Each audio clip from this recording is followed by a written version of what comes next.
Welcome to our channel. Today we how to fix Ruby gems with Heroku step by step clearly.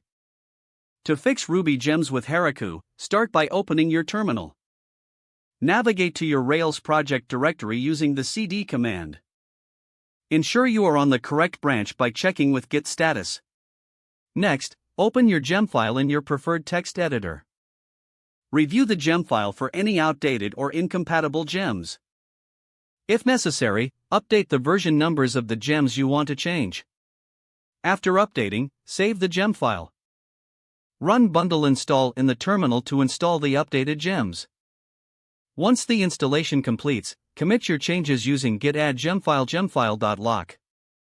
Then, run git commit m update gems to create a commit. Now, push your changes to Heroku using the command git push Heroku main. Heroku will automatically install the gems listed in your gem file. Monitor the logs for any issues during the deployment process with Heroku logs tail. If errors occur, review the error messages to determine which gems are causing problems. You may need to remove or replace problematic gems. If you made changes, repeat the steps to commit and push again. After a successful deployment, run any necessary database migrations with Heroku run Rails DB migrate. Finally, verify that your application is functioning correctly in the Heroku environment.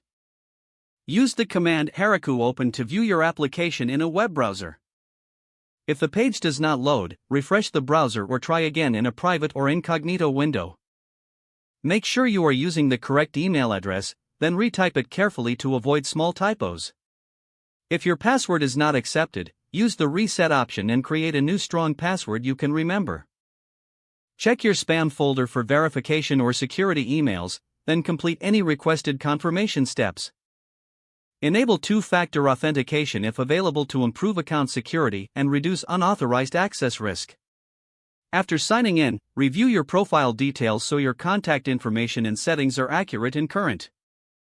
If you see an error message, note it down and try again after restarting your device and internet connection. Log out when you finish, especially on shared devices, to keep your account and payment information secure. If the page does not load, refresh the browser or try again in a private or incognito window. Don't forget to like this video and subscribe to our channel for more step-by-step tech guides.